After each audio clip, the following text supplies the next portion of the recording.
These things. How persistently they evade succinct ontological capture. Time signatures. I must uncover their secrets. I feel compelled to the truth. What do they mean? Where did they come from? What do they want? Can someone please break a 15 for me?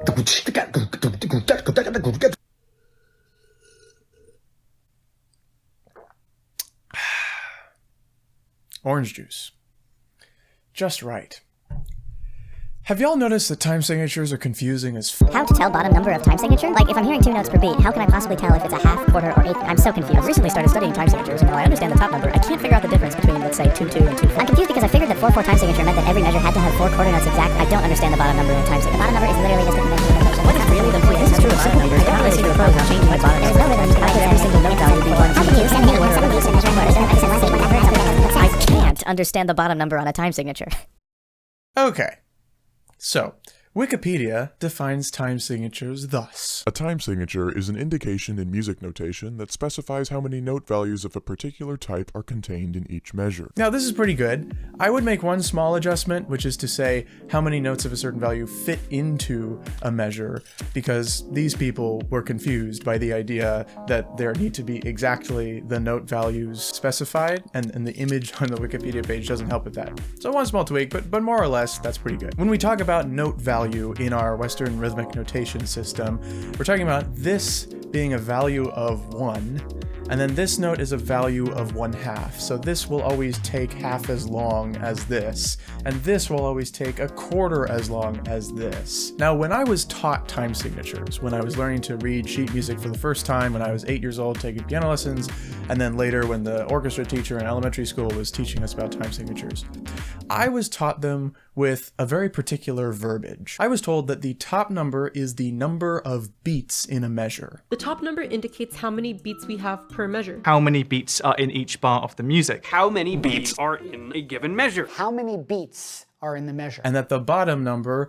is the kind of note that gets a beat. So the bottom number is telling you what type of beat. This is going to tell us exactly what we're counting. And the number corresponds to what kind of note is considered a beat. There are some variations on it. You might hear someone talk about the top number being the number of counts, which I vastly prefer. And you might hear the bottom number as being the value of a beat. And a lot of the times, this is kind of where the explanation ends. It's how many of what. If we just apply that how many of what thing, we can literally figure out any time signature ever. Okay, so let's look at some sheet music. Here we have a little bit of music in 4/4. We know how to read this. But what if we take it away? Can you figure it out now? Yeah, of course. You can still look at the measures and count up how many eighth notes and eighth rests and 16th notes. Like, you can still figure it out. Time signatures are redundant. So, what's the point? Well, there are actually many, starting with the fact that redundancy isn't a bad thing necessarily. Take this piece of sheet music, a little bit more complex. Do you notice anything here? You'd be forgiven for not realizing that this measure is 7/8. That's why we have time signatures, right? They're these huge, big, bold markings that tell you ahead of time, what the spacing is going to be, how many beats there are, and you could very easily trip up reading the music if you didn't have those measures labeled. So they're effectively just performance notes, but they're useful, is what I would say if things were just not the way that they are.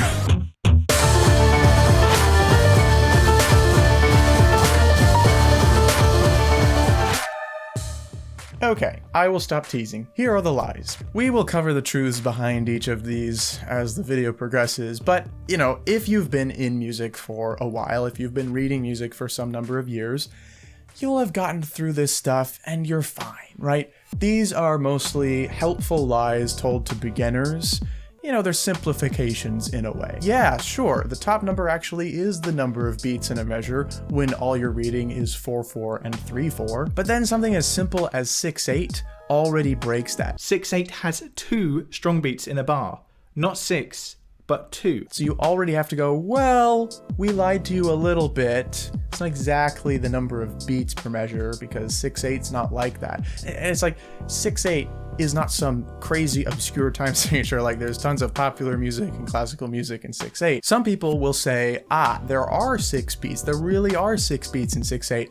It's just that there's only 2 strong beats. Of course, we have 6 beats in the bar, but actually only 2 accented beats. But from the same people who will tell you that 6/8 is like 2 strong beats on 1 and 4, you'll also hear that like the difference between a 2 feel and a 4 feel is strong weak versus strong weak medium weak. In 2/4 time, we get this pattern of strong weak, strong weak. In 4/4 time, we get a subtly different pattern, strong weak, weak, weak. Although some people think of 4/4 not as simply just strong weak, weak, weak, but they also add the extra detail that the 3rd beat in the bar should have a sort of medium emphasis. Strong, weak, medium, weak. And so in that case, are 2/4 and 4/4 only 1 beat per measure by default? It just doesn't make sense. Why don't we just tell people the top number is the number of counts?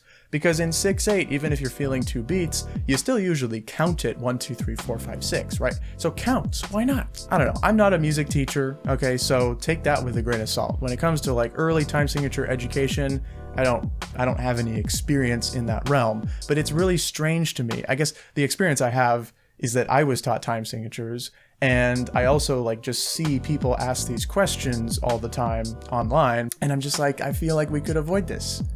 I don't know, if you're a music teacher, let me know what your thoughts are on this. But maybe even better than talking about counts would just be to talk about it like Wikipedia does. Like it tells you how many notes of a certain value fit into a measure, and that's it, because that is the way in which time signatures are really strictly well defined, and that is very much true. Because time signatures are so well defined within sheet music, if you're in that world, if you're in the world of sheet music, you're dealing with sheet music, you're reading, writing sheet music all the time, it might seem a little silly to investigate the concept of time signatures at this length with this video's runtime. Because, yeah, I mean, like, why would you? Meter and time signature are sometimes used interchangeably, and a lot of people don't like that, understandably so, because meter is classically defined as what you hear, whereas time signature is what's on the page. But I mean, especially outside of the realm of sheet music in Western music, like, we need stuff to talk about the meter, and compound and duple and triple and simple, like those words are just not adequate a lot of the time. But I think those rules are not very intuitive, outdated, and attack gatekeeping. Because of that, time signatures have actually come to mean pretty specific things about meter, and this is even true in classical music. We say that 6/8 is a compound duple. The reason why I have enough thoughts on time signatures to fill such a runtime is because, in fact, time signatures are a lot more than just how many of what.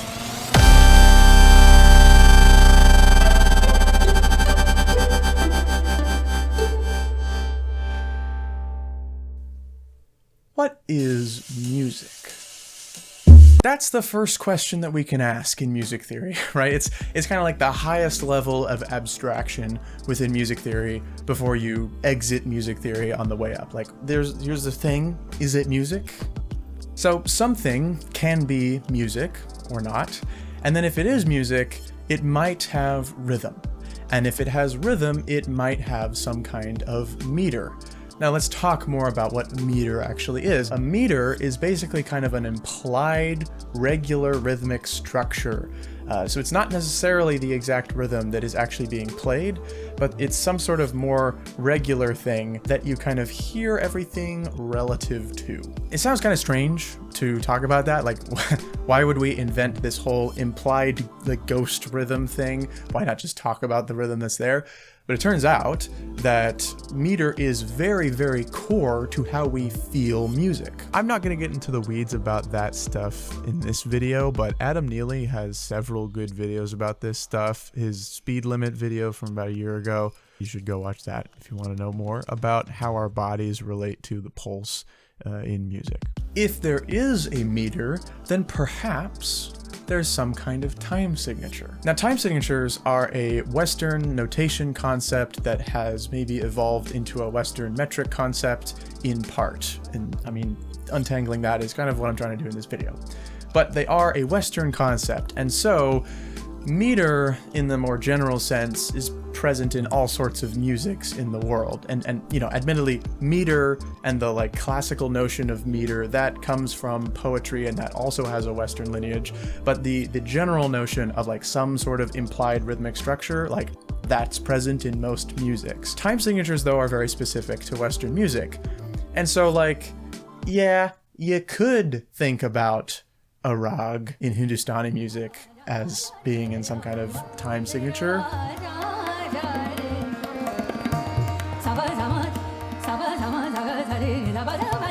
I guess. And you could think about Beethoven using tal.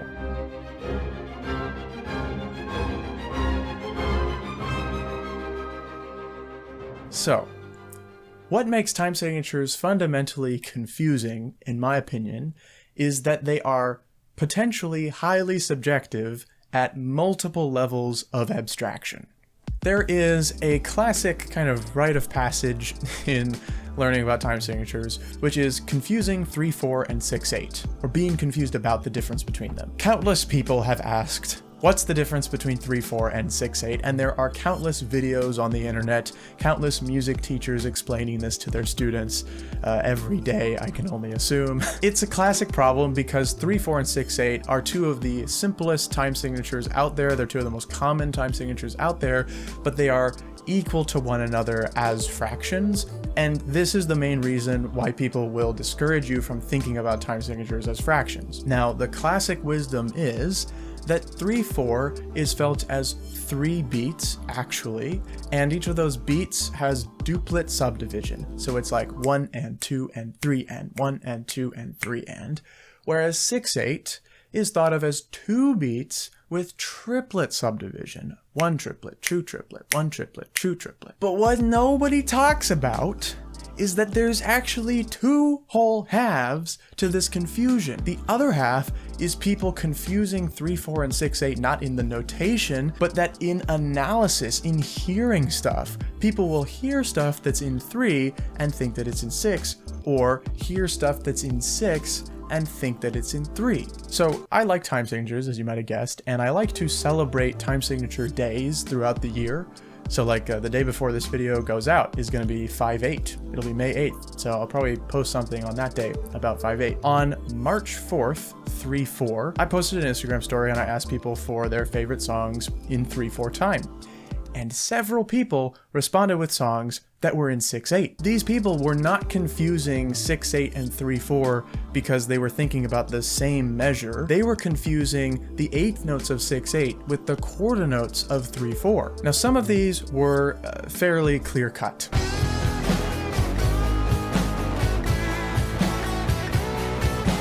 But some of them were a little bit more subtle.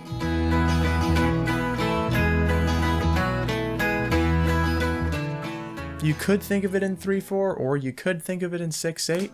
So this is kind of where we're at, right?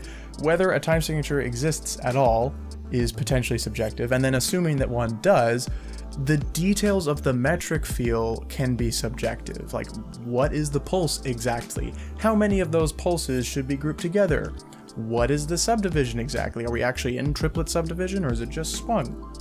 That's all potentially debatable. And then even if we agree on that, we still might not agree on what time signature to call it, particularly if we have different usage in mind. You see, time signatures, like most music theory concepts, can be used either in a directive way, like where you write a time signature on a score and you say, here's the piece of music, you read it, and that's great. Or you say, hey, play something in 4. Or you can use time signatures, as you could most music theory concepts, in analysis, in description. And obviously, you know, direction and description will overlap because a lot of direction is description, right? You're describing what you want the output to be, and then the player figures out how to do that. But you can talk about a piece of music being in a certain time signature, and that can be useful and interesting analysis, even if you would never use that time signature to actually direct it. For instance, the song Threshold by Sungazer is in 19 tuplets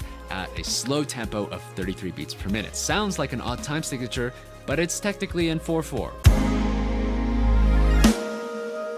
technically in 4/4. This isn't just for avant-garde progressive jazz fusion though, like this is also present in cut time.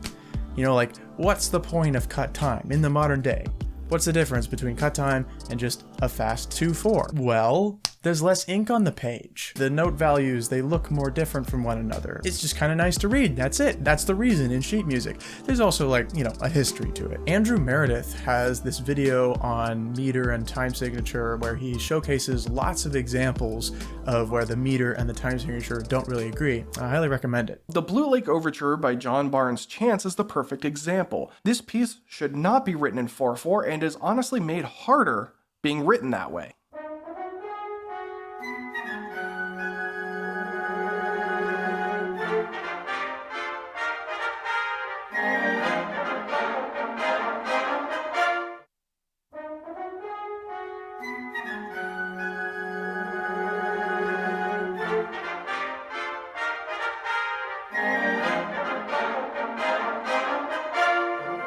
Now, according to his YouTube bio, he's a full-time musician, he's a French horn player, he's played all these classical pieces, and he's presumably living and breathing in this world of sheet music. And that makes his perspective on this whole thing very important.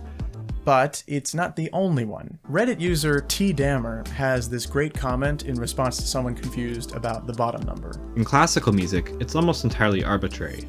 The bottom number is chosen at the composer's discretion, entirely based on notational convenience. Time signatures are chosen to maximize readability. Modern music genres, however, are slightly different. To capture aspects of rhythm that don't exist in classical music, most modern genres have developed additional conventions that dictate the exact time signature to use for a given rhythmic field. So to complicate matters further with respect to the multiple levels of abstraction that are subjective, time signatures are also treated differently in different styles of music. A lot of people who are learning time signatures are interested in multiple styles of music that treat time signatures differently from one another, so they're going to get conflicting answers from these different worlds. Now, I was classically trained in piano and violin when I was a kid, but in the last few years, I have not really dealt a lot with sheet music, and I haven't dealt with classical music really since high school.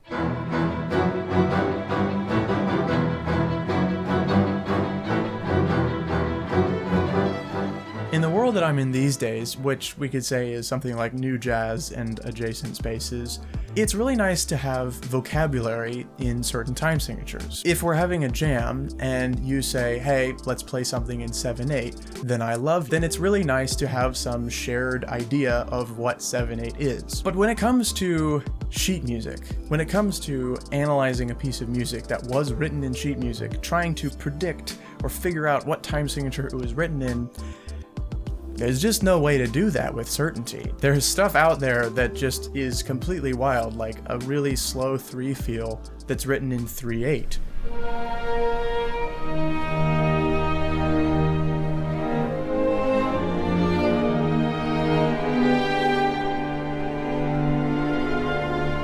Or how about something that sounds like it's in a fast 2 and is actually in cut time, but at double the tempo you'd expect?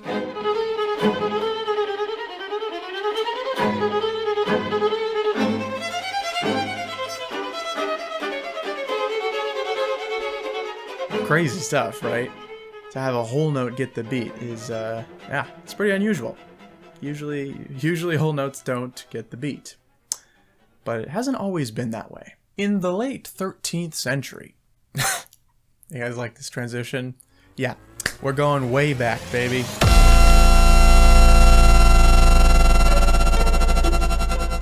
In the late 13th century, Franco of Cologne published his treatise called Ars Cantus Mensurabilis, which means the art of measured song. In doing so, he essentially introduced the idea to Western music notation at the time that a note's duration should be discernible simply from how the note is written on the page.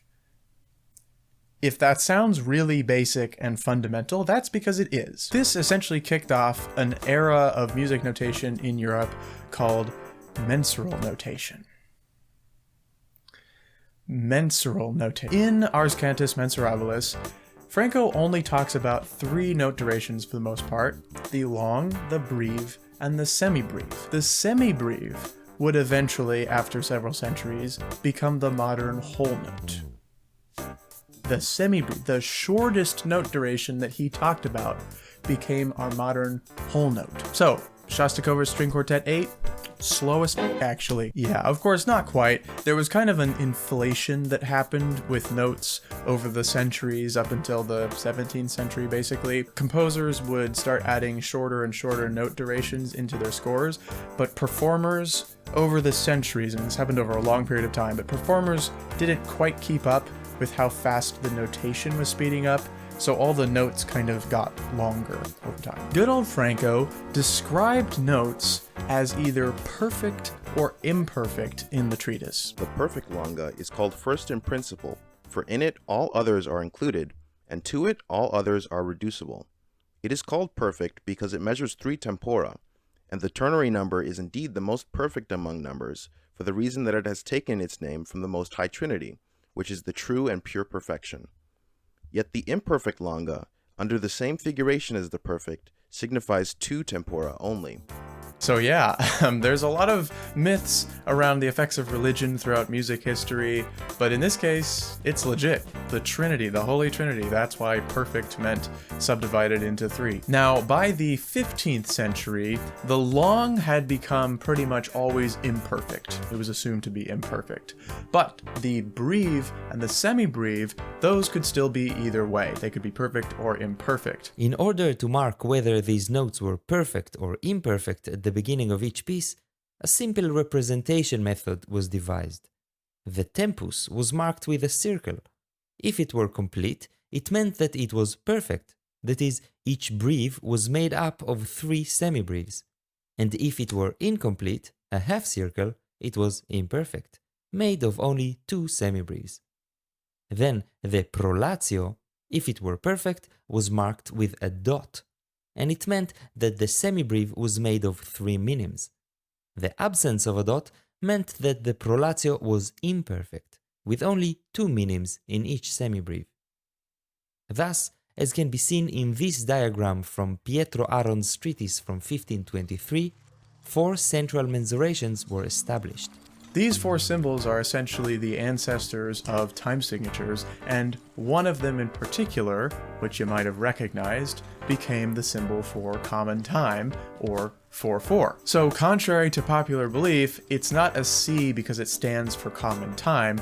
The name common time came much, much later than the symbol. I highly recommend that whole video from early music sources on mensural notation. It's pretty good. And yes, indeed, we see this stuff throughout the Renaissance. This score is from 1390, and you can see we actually have a bunch of different mensurations. It keeps changing just all in one page. Later on, we have stuff like this piece from around the year 1500, which has a full circle with no dot, so that's perfect tempus, imperfect prolatio, and also perfect doodling. In this score from 1583, we do see that C that we now know as common time, and we're seeing shorter note durations, but there are no bar lines yet. And check this out. This looks a lot like modern notation at first glance, but there's some weird things going on here. So it looks like we're in cut time, but then actually most of the measures have 4 half notes, but not all of them have 4 half notes. This measure has 2 and this measure has 6.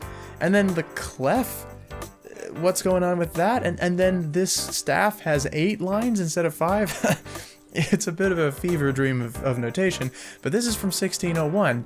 This was kind of the transition period into modern notation, so we saw some weird hybrids around that time. By the late 17th century, we had basically gotten modern notation. Like here, we start in common time, and then we actually change to 3/2, and I mean, you look at it, it lines up. That is 3/2 in the modern sense. You know, and then by the early 18th century, we had Bach, and we had stuff in 12/8, and like fully modern time signatures were here. Mensural notation and the history of time signatures and all this stuff is very fascinating to me, and I think maybe in the future I'll do a deeper dive on that. But what I want to take away from it here today, with this little bit that we've seen, is that time signatures have never really been about like how many eighth notes there are in a measure. They predate the widespread usage of measures. They also used to provide information that was actually concrete, like you couldn't just take the mensuration away and still figure out how to play it exactly. And most importantly, I think for me here today, time signatures have always been about subdivision.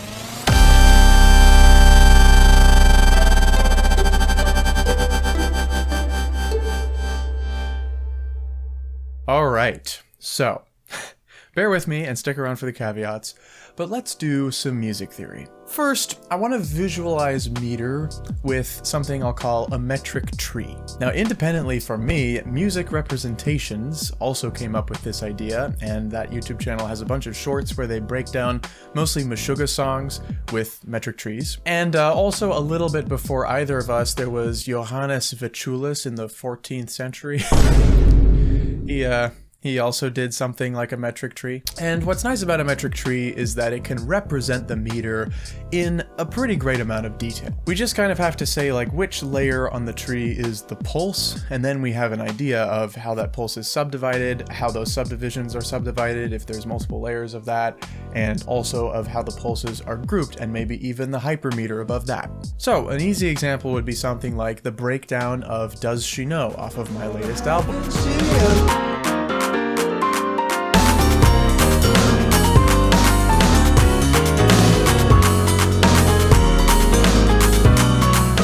Or we could revisit Threshold by Sungazing.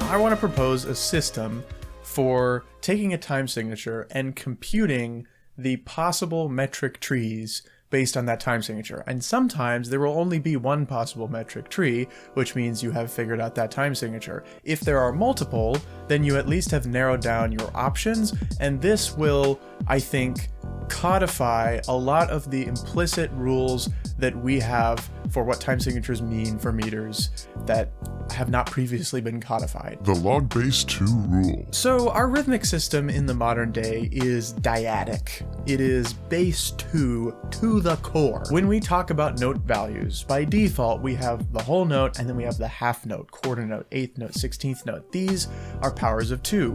When we have a note duration that isn't a power of 2, it almost sounds wrong. In fact, it does very much sound wrong. It sounds like it's not even a thing to talk about something like a 6th note. There's no such thing as a 6th note. But of course, you can have a note that's 1/6 of a whole note. We just don't call it a 6th note. We call it a quarter note triplet. Okay, so a logarithm is an inverse exponent. So if you raise 10 to the second power, 10 to the power of 2, you get 100. If you take the logarithm base 10 of 100, you get 2. 4 to the third power is 64, which means that log base 4 of 64 is 3.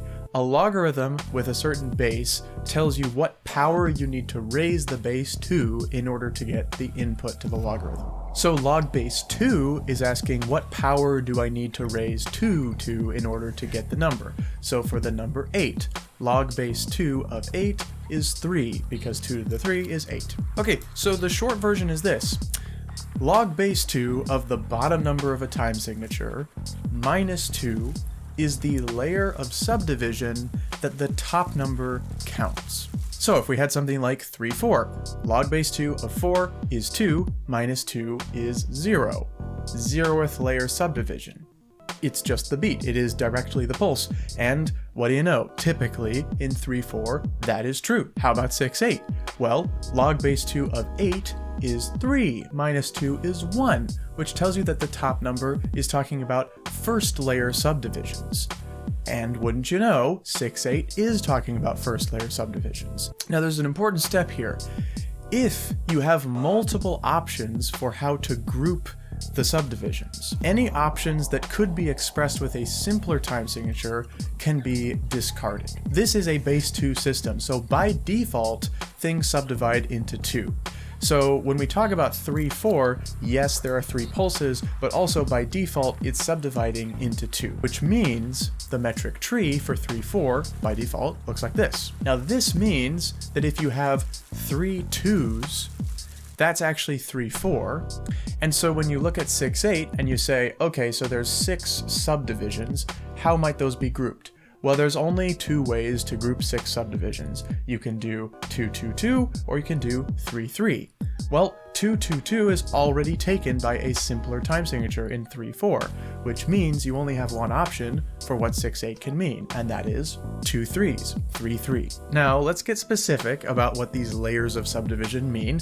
I think that my definition is actually pretty intuitive, like, as in what you would intuit to be the layers of subdivision. This will actually say that those are the layers of subdivision, but admittedly, you know, the rigorous mathematical definition is something. It's not too bad, I think. For a set of groupings to be at a certain layer of subdivision, the largest of those groups must be within the range of 2 to the power of the layer, up to but not including 2 to the power of 1 more than the layer. And the largest group must be less than twice as big as the smallest group. So that means that you could not have a layer of subdivision that looks like 3 plus 3 plus 7, for instance.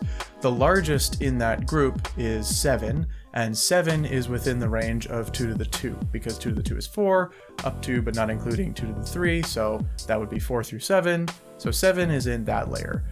But 3 is less than half of 7, which means it can't be included. Now, it is possible to mix these tiers of powers of 2 as long as the range of the group sizes is less than a factor of 2. So 4, 4, 4, 3, that counts as second layer subdivision, and that's valid. Even though one of those is a 3 and 3 is in the 2 to the 1 range, the 4 is in the 2 to the 2 range, and that's the biggest one.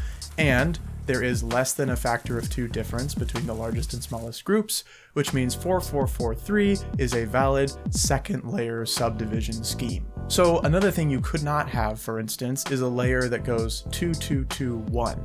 You could have 2 2 3, but not 2 2 2 1. Because 2 and 1 are a factor of 2 apart, and the groups have to be less than a factor of 2 apart, like the range of the sizes of the groupings has to be less than a power of 2. So this system is declaring that 7/8 is 3 beats, and I think that's accurate. I think 7/8 is a 3-beat feel. Some people try to describe 7/8 as 4/4 with an 8th note missing, so the idea is maybe that it's actually 4 beats long, but that last beat is half as long as the other ones. I just don't really think that flies. No matter how much I try to structure a beat to feel like that, it just feels like some sort of syncopation on that 7th, 8th note.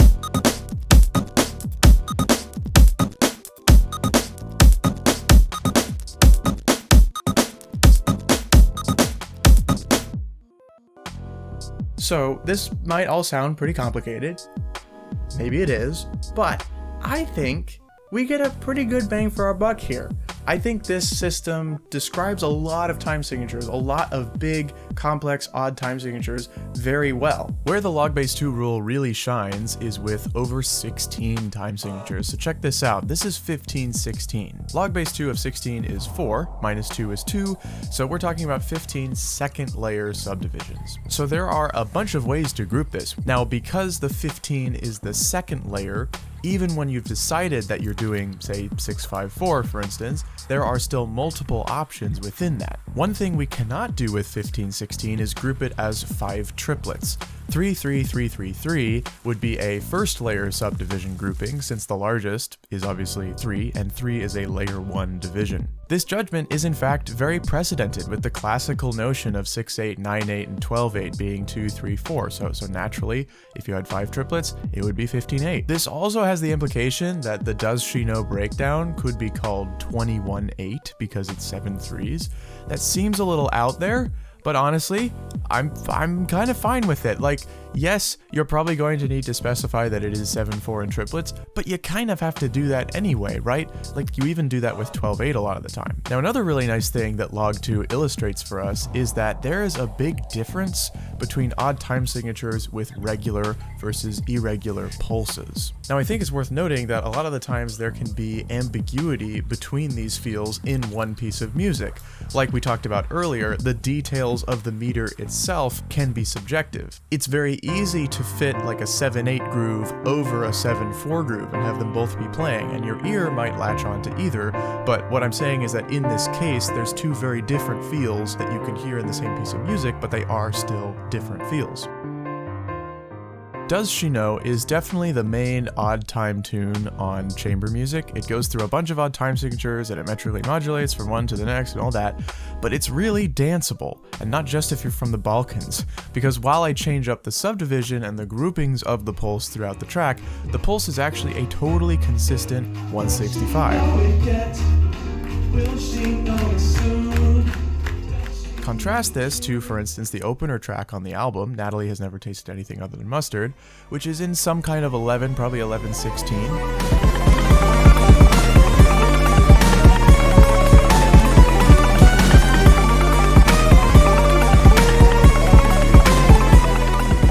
This has irregular pulses, it's an uneven beat. To me, this is almost like an entirely different world of meter. Like, this is as different from an odd meter with a regular pulse as a regular pulse odd meter is from 4/4. And the log base 2 rule really spells that out. It gives us this solid analytical foundation for what we kind of already all know is the difference between stuff over 4 and stuff over 8 and stuff over 16. Now, where does it fail? Because the system, while it is very powerful and I am very happy with it, it isn't perfect. There are some places where it fails. Basically anything over 2, like something like cut time, really doesn't make sense here. However, I would argue that this system is really geared towards the kind of analytical, vocabulary-based time signature ideas. It's really not geared towards classical music where everything is in sheet music, because when everything is in sheet music, you just kind of don't need this system because you just read the rhythms that are on the page, and there are maybe performance directives, and maybe there are accents, and like the beaming can tell you where the beats are. Like, you don't really need it when you're in notation. But when we're talking about time signatures outside of notation, which people do, even if you don't, people do, I know many people who do, I think this system works really well. However, if you want to talk about a cut time feel, this doesn't really make sense, right? Because in a cut time feel, you do have 2 beats per measure, but this system would say, well, log base 2 of 2 is 1, minus 2 is -1, which means the 2 on the top of the time signature is describing negative first layer subdivisions, which means it's describing some grouping, which would imply that in cut time, there are actually still 4 pulses, which is not true. So basically anything over 2 just doesn't really work very well, but I would argue that that doesn't really matter because we don't actually talk about time signatures over 2 very often. I'm much more interested in the over 8s and the over 16s and the over 32s. The other place where this fails, and this one is a little bit more interesting, is extreme tempo. Here's a groove. What time signature do you think this is in? I would call this 6/8.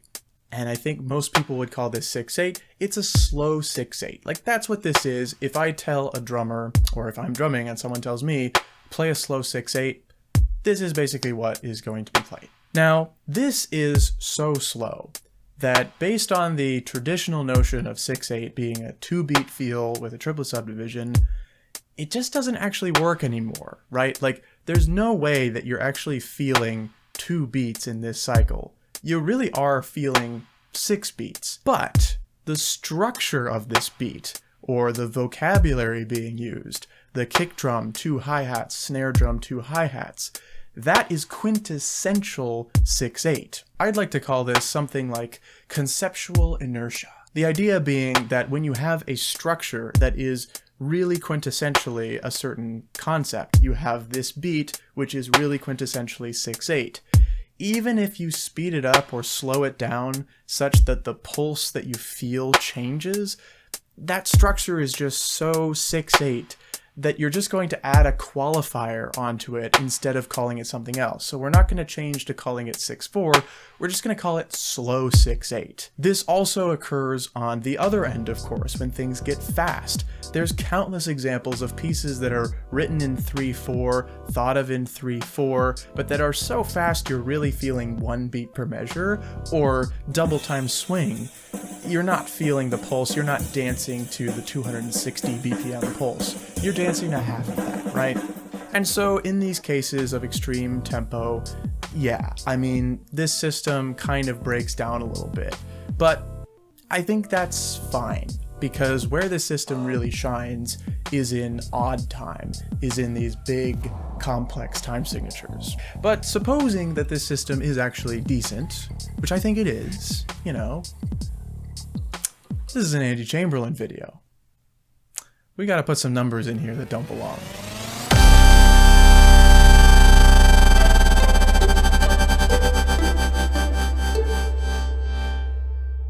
Like Franco said, perfection is subdividing in 3. Now, I've just established this very mathematical base 2 system, so what if base 3? We have quite a few choices before us here. If you've seen my stuff on complex numbered time signatures, you may be familiar with this kind of thing where we generalize a music theory concept. The only rule here is that whatever extensions to the system that we make, they just need to simplify to the correct thing in the established existing system. So we're basically trying to expand the idea of notation to account for, I mean, I guess in principle, any base, whereas our current system is only in base 2. But whatever we come up with, whatever kind of rules and systems and structures, it needs to simplify to the correct stuff for base 2. So here's the premise. A whole note is still a whole note, but this is no longer a half note, it's a third note. And this is no longer a quarter note, but a 9th note. And this is a 27th note, this is an 81st note. The real world 9/8 would probably be the simplest and most common time signature if this is really how we did things, and we'd probably just call it 3/3. If we wanted to express a 4-count feel with duplet subdivision, like 4/4, right? But in base 3, we would probably have to take the same kind of approach as what 9/8 does in the real world. And this leads us to our first kind of choice in this process. What do dotted notes mean in a base 3 system? Now this is really interesting because the dot of dotted notes historically comes from marking perfection. Like it's the same origin as the mensuration symbols. It marks that a note should be subdivided in 3. Here, a dot is, you know, potentially going to be doing the opposite of that, I guess, because all of our notes are already subdivided in 3 by default. So if we're going to change them with a dot, then they're going to be something else, unless we just say that a dot always means subdivided in 3, and so if you're in base 3, a dot does nothing, but I don't think we're going to do that. We could say that dots still just always add 50% to the duration, and you know, that's valid, that does simplify correctly, but that's kind of lame. I think obviously the most intuitive and reasonable thing to do here is to say that a dotted note means you add one more subdivision. It almost looks like you're doing that as well, like visually with the dot. It's like one little extra note. So in that case, a dotted third note would be 4 9th notes long instead of 3 9th notes long. Now using this logic, we could say that 4/4 perhaps becomes 16/9, where a dotted third note, which is 4 9th notes, gets the beat. For that duple subdivision, you would have to tie 2 9th notes together, but for the quadruplet subdivision, for playing like the equivalent of our real world 16th notes, I guess, you know, you would just play 9th notes. Now we could also invent like a minus sign to take away one of the subdivisions. This is completely unnecessary in a base 2 system because when you take one subdivision away from a duply subdivided note, it just becomes its subdivision, so there's just no point. But in any higher base, there is going to be use for that. So if we added a minus sign to mean taking away one subdivision, then we could have our quadruplet, our duplet, and our pulse in the real world 4/4, but it would be written as 16/9 in this base 3 system. Tuplets would also be completely different. You would probably use a lot of tuplets to express things with duplets and quadruplets and octuplets because quarter, 8th, 16th notes, they don't exist on their own anymore. An actual 16th note in this system would be called a 9th note sextuplet. I have a feeling I'll come back to this idea. Now in our actual system, which is base 2, you know, are time signatures bad? Like, do they need an overhaul? Do we need to change them? I don't think so. I think they're actually fine. I will admit that they get awkward in software sometimes. So check this out. On Soundbrenner, if I set it to 130 BPM and I change the time signature from 4/4 to 4/8, I don't get any difference in the speed of the click. But in FL Studio, if I did the same thing, I would get a difference. And this is because FL Studio treats the tempo as the quarter note, whereas Soundbrenner is actually targeting beats per minute in the sense that the top number of the time signature is the number of beats. You know, sometimes in a DAW, I'm just going to ignore the DAW's metronome and make my own clips that define where the cycle is.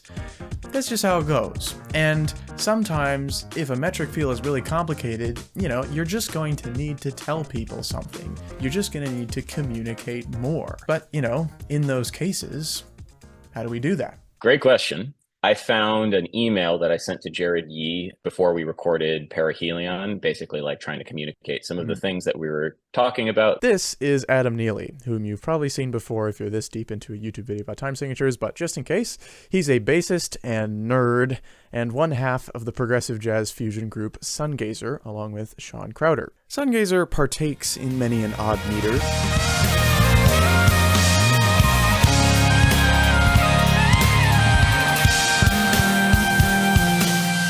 But they also tour and record with other musicians, like Jared Yee. So they have this challenge of communicating their pretty complex stuff with other musicians. A lot of the music we think about, legitimately, it's in 4/4, but subdivided into tuplets. That is the concept behind a lot of our music because it's organized that way. The backbeat is on what would be 2 and 4 in a measure of 4/4. But then chopped up in all of these unusual ways. We originally communicated this stuff to Jared Yee, who wasn't as indoctrinated into the cult of tuplets as we are. Here are the tunes for Monday. I don't have a lot in the way of the charts.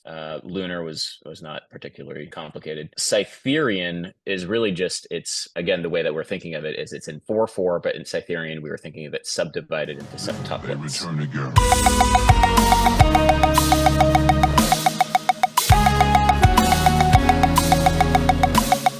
The way I said is like, I want you to think of it as 3/4-ish. And the actual chart I wrote out for him, I wrote out what it is, which it's not even what I just said. I wrote it out actually in 7/16 instead of in 4/4. And then what it kind of feels like. What I wanted him to interpret the music was the bottom one. What it is a little bit more mathematically precise with how Sean at least was interpreting where every attack lines up in septuplets. And we've tried it both ways, where we write it all out in 4/4, and then in the music, we have all the subdivisions as represented by tuplets using Western notation. And it is significantly easier just to communicate with other musicians by having a time signature of 7/16, and then we just interpret the full bar as a beat. That kind of worked. It did work, like it got the point across. And then when in the recording session, when we were with Jared, he kind of heard, because Sean tracked the drums first, and he kind of heard what it was. And then he was just interpreting it like it was 3/4, but just there was a little bit of a delay. Like if you see on the 5th measure on the top, there's a 16th note syncopation off the beat. And then there's like this anticipation. But the way that I kind of wanted him to interpret it was almost as if it was in 3/4. It kind of like all works out. You know, we've done that with a bunch of different tunes for him. There's the tune Perihelion off of that first record, which is a similar one. This one, I just wrote it out in 4/4.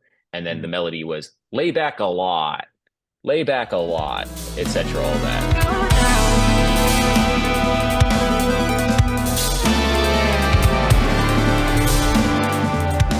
And so everything is this interpretation, meaning we're trying to communicate the feeling of this other simpler time signature, even though it is this more complicated rhythmic scheme. That worked for the first record. However, for the second record, it ended up being significantly more fruitful to just write it out all properly, or at least write out as much as we could in Western notation, what it is. And then we learned how to play it amongst ourselves. This is the tracking chart that we have for a tune off of the most recent record, which was Whiskey and Mace, which is based in quintuplets, more or less. And then we just wrote it all out in 5/16. Yeah. 5/16. Yeah.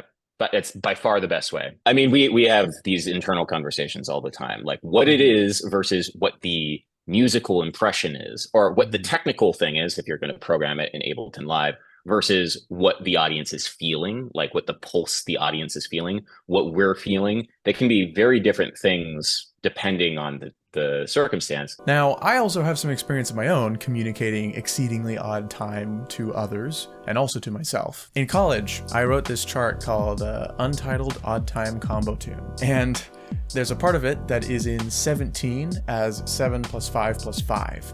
And I didn't notate it in 17/16. Much like Sungazer, I notated each of those pulses as one measure. So in my case, I did 7/8, 5/8, 5/8. Today, maybe I would do that as 7/16, 5/16, 5/16, because it is really fast. But the point is that each of those main pulses was one measure, and it worked really well. Like, I don't have a recording of it, sadly, but we did perform that tune. Even more out there was Odd Holy Night. Weary world rejoices, for yonder breaks a new and glorious morn. This one, I started by singing and clapping "O Holy Night," and I was just kind of like improvising odd groupings. Then I transcribed that into a notation of sorts so that I could play it on other instruments and record it properly. This was my notation, and you can see me reading it as I record the drum part, but I use this chart for all the parts in the final product. Essentially, this little one-time notation system I devised had pulses with even subdivision on the top half of the line and odd subdivision groupings on the bottom, and then fives specifically were highlighted in red. I just kind of found that helpful. Going back to more notable people here, Matt Gartzka, one of my favorite drummers right now, he has this video where he breaks down Animals as Leaders track Monomyth, which has some pretty crazy metric stuff going on. Instead, squeezing 3 notes in the span of 2, 5 notes in the span of 3, basically you have, an 8 and an 11 there, so 8, 11, 11, 8, 8, 11, which comes to 57. He gets into a ton of detail in that video, and I recommend you watch the whole thing, but he never quite talks about time signatures directly. Between you and Sean, do you guys talk about time, like do you guys talk in terms of time signatures very often? What it ends up being is mostly numbers, not time signatures. We can say, oh, 7, this thing is in 7, this thing is in 3, this thing's in 11, et cetera, et cetera. And then if we want to break down the subdivision of something, we say 2 plus 2 plus 3, or whatever the subdivision is. But it's very much like time signature based. Most of the rhythmic vocabulary for Sungazer is the idea of a time signature, but it doesn't change. It doesn't change throughout a composition, if that makes any sense. It's like this is the core rhythmic feeling of the number 7 as applied to this composition. The initial question you asked was, do we use Western notation to communicate with each other? And the answer is yes, 100%. Because we're all trained musicians that went through music school. And so we have that as our means of communicating with each other. Sheet music is actually, just we found it still is the most efficient. It's not a perfect system at all. But if we're just trying to communicate, the same way that language is kind of a terrible way of communicating sometimes. I will say this is actually kind of important. When we work in situations with low rehearsal, like with a big band,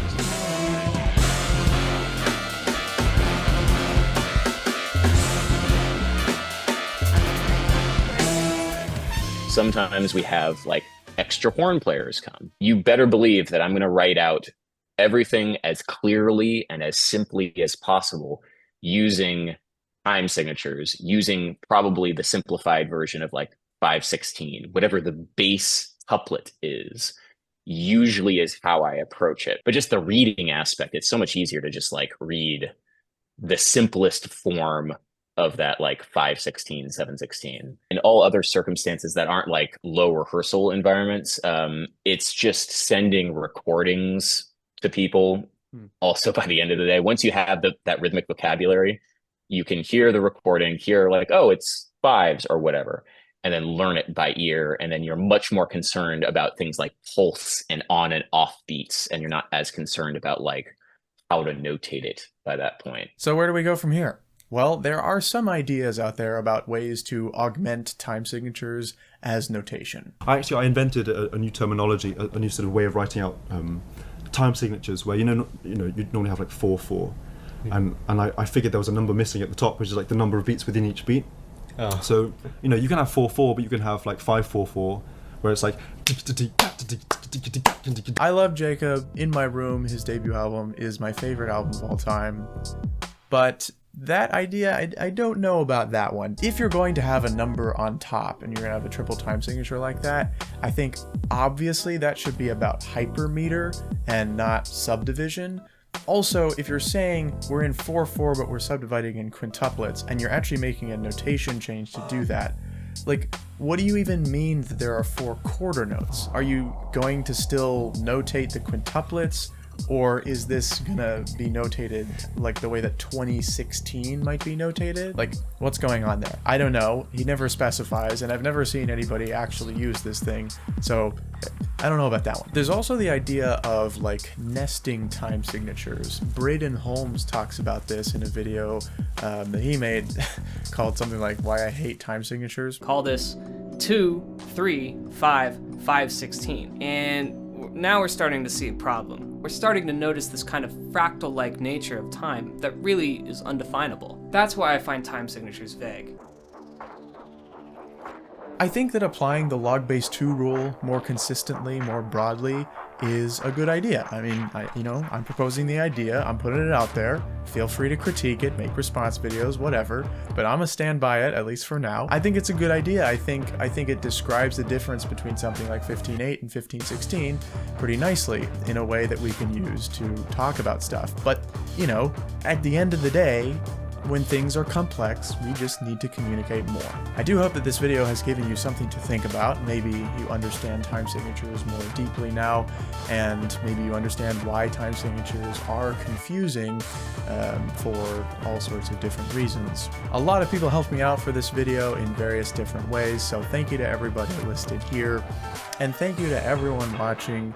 I hope you enjoyed. If you want to see whether I can actually back my shit up and whether I'm any good at music, well, I did just release an album recently, and I'm going to be playing it live on 7/8 Day. Oh yes, we're playing the album live on 7/8 Day on July 8th at the Sunset Tavern in Seattle, so if you're around Seattle, show up. Thanks so much for watching, and stay off.